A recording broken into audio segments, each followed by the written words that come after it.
శ్రీ గురుభ్యో నమః. శ్రీమాత్రే నమః.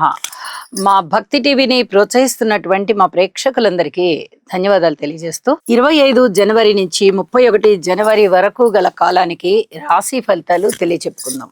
ముందుగా గ్రహస్థితులు. మేషంలో చంద్రుడు, మిథున రాశిలో వక్రించిన గురుగారు, సింహ రాశిలో కేతువు, అలాగే మకర రాశిలో శుక్ర, కుజ, రవి, బుధ, రాహు వచ్చేసి కుంభరాశిలో శనిగారి యొక్క సంచారము మీన రాశిలో జరుగుతూ ఉండగా, వారాంతంలోకి వెళ్ళేటప్పటికి చంద్రుని యొక్క సంచారము మాత్రమే మేషరాశి నుంచి మిథున రాశిలోకి వచ్చి ఉన్న కారణం చేత ఇక గ్రహస్థితులు ఏవి కూడా మారలేదు అని చెప్పి తెలియచెప్పుకుంటున్నాము.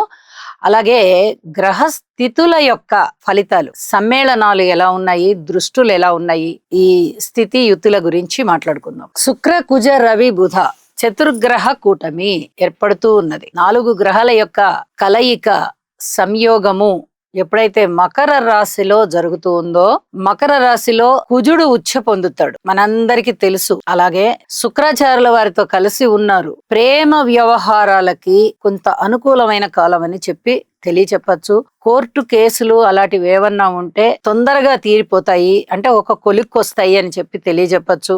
అనారోగ్యంతో ఉన్నవారు ఆరోగ్యవంతులవుతారు, అంటే తొందరగా కోలుకుంటారు అని చెప్పి తెలియచెప్పచ్చు. ఇక రవి బుధుల యొక్క కలయిక కూడా జరుగుతుంది. ఇక్కడ బుధాదిత్య యోగము అని చెప్తాము. ఇక్కడ మకర రాశిలో రవి గారి యొక్క స్థితి సంచారము మంచిది. అలాగే మకర రాశిలో బుధుడు కూడా మిత్రక్షేత్రం అవడం చేత, అలాగే రవితో కలిసి ఉండడం చేత ఈ బుధాదిత్య యోగం పట్టి ఏ రాశుల వారికైనా కూడా మంచి చేస్తారు. ఇక శుక్రాచార్యుల వారితో కలిసినందువల్ల చాలా సున్నితమైన ప్రవర్తన ఉంటుంది. కుజుడితో కలిసినందువల్ల ఎలక్ట్రికల్ అండ్ ఎలక్ట్రానిక్స్ వస్తువుల వినియోగాన్ని పెంచడము, వాటి యొక్క ఉత్పత్తిని పెంచడము, ఆ కంపెనీలకి సంబంధించి ఉద్యోగాలు ఏమన్నా ఉన్నట్లయితే అలాంటి ఉద్యోగాలలో ఎక్కువగా నిలదొక్కుకోవడము, పేరు తెచ్చుకోవడము, ఇట్లాంటివన్నీ కూడా చాలా చక్కగా చేస్తారు. అలాగే ఈ రవి శుక్రుల కలయిక మంచి అడ్మినిస్ట్రేషన్ పవర్ బాగుంటుంది. కానీ ఇది శుక్రమూఢమని తెలియజేస్తూ ఉన్న కారణం చేత శుభకార్యాలు ఉండవు, అస్తంగత్వం చెందుతారు శుక్రాచార్యుల వారు. కాబట్టి శుక్రుడికి అంతగా పవర్ ఉండదు. రవితో కలిశారు కాబట్టి కొంచెం శుక్రాచార్యుల వారికి స్తోత్ర పారాయణాలు చేసుకోవలసిందిగా సూచన చేస్తున్నాను. అలాగే ఈ రవి కుజుల యొక్క కలయిక, ఈ సంయోగం ఏ విధంగా ఉంటుందంటే చాలా అగ్రెసివ్ నేచర్ తో ఉంటారు. ఉద్రేక స్వభావం ఉండడము, చాలా ఫాస్ట్ గా నిర్ణయాలు తీసుకోవడము, ఇలాంటివన్నీ ఉండడానికి, పైగా కుజుడు ఉచ్చలో ఉన్నారు కదా, ఇంకా వేగవంతమైన ఆలోచనలు ఉంటాయి. మాట అంటూ ఉంటేనే దాన్ని అమలు చేసేటటువంటి ఆ స్పీడ్, ఆ తత్వం అనేది అలా ఉంటుంది. కొంచెం ఇలాంటివన్నీ అదుపులో పెట్టుకోండి. మిగతా గ్రహాల యొక్క స్థితిగతులు అనుకూలంగా ఉన్నాయా లేదా అన్నీ చూసుకోవాలి. జన్మజాతకాన్ని కూడా చూసుకోవాల్సి ఉంటుంది. కాబట్టి కొంచెం స్పీడ్ తగ్గించండి అని చెప్పి తెలియజెప్తాను. అది ఏ రాశుల వారికి అనేది మనం రాసుల్లో తెలియజెప్పుకుందాం. ఇంకా వారాంతంలో కూడా ఇవే గ్రహాల యొక్క సంయోగం ఉంటున్న కారణం చేత ఇక వీటి గురించి మనం అంతగా ఎక్కువగా వివరించి చెప్పుకోని అవసరం లేదు. చంద్రుని యొక్క సంచారం మటుకు గురువు గారితో కలిసి ఉన్నందువల్ల ఇది గజకేసరి యోగాన్ని తలపిస్తూ ఉంటుంది. చాలా మంచి యోగం ఇది. జన్మజాతకంలో ఈ యోగం ఉన్న వారికి గోచారంలో ఈ గ్రహస్థితుల కలయిక వల్ల గాని లేదా కేంద్ర దృష్టి వల్ల కానీ చాలా అద్భుతమైనటువంటి మంచి మంచి లక్షణాలు, జ్ఞానం పెరగడము, మంచి డిసిప్లిన్ ఉండడము, ఆదాయం పెరగడము, కీర్తి ప్రతిష్టలు పెరగడము, ఇలాంటివన్నీ కూడా ఉంటూ ఉంటాయి అని చెప్పి తెలియచేస్తూ ఉన్నాను. ఇక దృష్టులు, ఏ గ్రహాల మీద ఏ గ్రహాల దృష్టులు లేని కారణం చేత ఈ వారం మనం గ్రహాల దృష్టుల గురించి మాట్లాడుకోవట్లేదు. కుజుని యొక్క 4వ దృష్టి చంద్రుడి మీద పడుతూ ఉంది.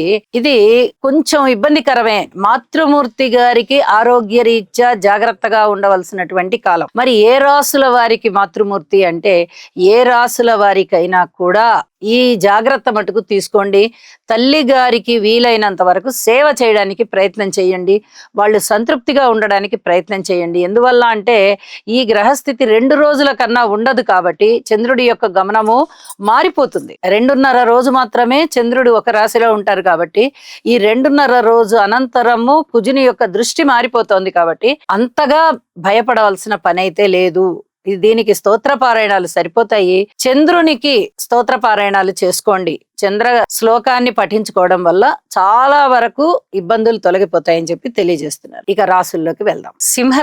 సింహరాశి వారికి ఈ వారం రోజుల కాలంలోనూ గ్రహస్థితులు ఏ విధంగా ఉన్నాయి అనేది తెలియచెప్పుకుంటూ 4 గ్రహాల యొక్క ఉనికి చాలా బాగుంది అని పరిశీలన చేసుకుంటూ గ్రహస్థితుల యొక్క ఫలితాలు తెలియచెప్పుకుందాం. షష్ఠ స్థానంలో రవి, కుజ, బుధ 3 గ్రహాలు చాలా యోగిస్తూ ఉండగా లాభస్థానంలో గురువుగారు యోగిస్తూ ఉన్నారు. వెరసి 4 గ్రహాలు కూడా అద్భుతమైన ఫలితాలను ఇస్తూ ఉన్నాయి. అయితే సింహరాశి వారికి ఏ గ్రహాలు ఎంత బాగున్నా రాశిలో ఉన్నటువంటి కేతువు గాని, రాశిని చూస్తూ ఉన్నట్టు గాని, అష్టమ స్థానంలో ఉన్నటువంటి శనిగారు గాని, ఈ 3 గ్రహాల వల్ల కూడా చాలా చాలా ఇబ్బందులు అయితే ఉంటూ ఉంటాయి. అయితే ఆ ఇబ్బందులు ఒక్కొక్కసారి కాస్త ఉపశమనంగా ఉంటాయి. ఆ ఇబ్బందులు అనేవి ఒక్కొక్కసారి ఇంకా ఎక్కువగా ఉంటాయి. ఇప్పుడు కొంచెం ఉపశమనంగా ఉండేటటువంటి పరిస్థితి కనిపిస్తోంది. ఎందువల్ల 4 గ్రహాల ఉనికి చాలా బాగున్నందువల్ల. అయితే ఈ రాహు, కేతు, శనిగారులకి కూడా తప్పనిసరిగా గ్రహ శాంతి చేయించుకోవాల్సిందిగా సూచన చేస్తూ ఉన్నాను.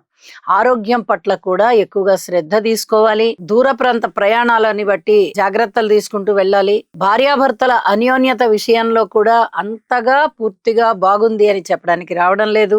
కుటుంబం విషయంలో కూడా చాలా జాగ్రత్తగా ఉండాలి. వాక్కు, మీరు మాట్లాడే ప్రతి మాట చాలా జాగ్రత్తగా మాట్లాడుతూ వెళ్ళాలి. ఉద్యోగ జీవితంలో వీలైనంత వరకు ఓర్పు అవసరం. అయితే ఒక ఆనందం ఏంటంటే ఆదాయం పెరుగుతుంది. ఇది చెప్పదగినటువంటి సూచనగా తెలియజెప్పచ్చు. ఇక చాలా బాగున్న అంశాలు ఏమిటి అంటే అన్నదమ్ముల యొక్క సహాయ సహకారాలు బాగుంటాయని చెప్పాలి. మాతృవర్గ రీత్యా కూడా కొంచెం బాగున్నటువంటి కాలమే. అంటే మీకు అనుకూలతలు ఉంటాయి. ఏదైనా సహాయ సహకారం ఉండొచ్చు, మాట ఒక మంచి సలహా సంప్రదింపు ఉండొచ్చు, ఏదైనా ధనము అనేది కొంచెం సహాయకారులుగా ఉండొచ్చు తల్లిదండ్రులు. ఇలా ఏదో ఒక విధంగా మీకు సహాయం అందుతుంది. ఇలాంటి పరిస్థితి కొనసాగుతుంది. ఇక రుణభారాలు తగ్గేటటువంటి పరిస్థితి. మీరు ఎవరికైనా రుణం ఇచ్చినట్లయితే అవి కూడా వసూలయ్యేటటువంటి పరిస్థితి చాలా స్పష్టంగా కనిపిస్తోంది.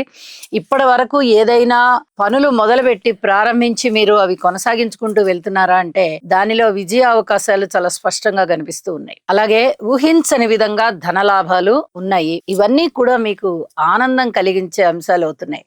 కొత్తగా పనులు ఏవి ప్రారంభించవద్దు. నూతన వ్యాపారాలు కూడా ఎంత మాత్రం మంచిది కాదు. భార్యాభర్తల మధ్య అనుకూలత పెంచుకోవడానికి ప్రయత్నం చేయండి. ఉన్న వ్యాపారాలనే జాగ్రత్తగా కొనసాగించుకోవడం కోసం ప్రయత్నం చేయండి. ప్రణాళికలు సిద్ధం చేసుకోండి. రాజకీయ నాయకులకి ఇబ్బందులు ఉంటాయి. కొంచెం జాగ్రత్తగా చూసుకుంటూ వెళ్ళండి. ఇలాగా ఏ విషయాలలో మీరు జాగ్రత్తలు తీసుకోవాలో అవన్నీ తీసుకోండి. విద్యార్థులు, మీరు ఎంత కష్టపడతారో మీ కష్టానికి తగిన ఫలితం కనిపిస్తుంది. స్త్రీలకి కూడా అంతే. కొంచెం సంయమనం పాటించుకుంటూ వెళ్ళండి. ఉద్యోగ జీవితంలో కూడా ఓర్పు కలిగి ఉండండి. మీకు చాలా చక్కగా ఉంది ఉద్యోగ జీవితం అయితే. కానీ ఏదైనా మాట రూపంలో ఎక్కువగా మాట్లాడారు అంటే మటుకు అనుకోని విధంగా అవాంతరాలు ఎదురవుతాయి. ఇవి ఈ రాహు, కేతు, శనిగారుల యొక్క ప్రభావం వల్లనే అని చెప్పి గుర్తించండి. స్తోత్ర పారాయణాలు చెయ్యండి. వీలైనంత వరకు దాన ధర్మాలు చెయ్యండి. ఏ దానాలు చెయ్యాలి అంటే మినుములకి సంబంధించి దానం చెయ్యండి. మినముతో చేసిన పదార్థాలు, ఇడ్లీ, వడ, అలాంటివి, దోశ, ఇలాంటి పదార్థాలు, ఆహార పదార్థాలు దానం చేయండి. ఉలవలు దానం చేయండి. నల్ల నువ్వులు దానం చేయండి. నల్ల వస్త్రాలు దానం చేయండి. చాలా వరకు ప్రశాంత జీవితం ఉంటుంది. ఇక వారాంతంలోకి వెళ్ళేటప్పటికి లాభస్థానంలోకి చంద్రుడు కూడా వచ్చి ఉన్నారు. మరింత అనుకూలత ఉండేటటువంటి అవకాశం ఉంది అని చెప్పి తెలియజేస్తున్నాను. చెప్పిన పరిహారాలు చెప్పినట్టుగా చేసుకుని మనశ్శాంతితో ఉండండి.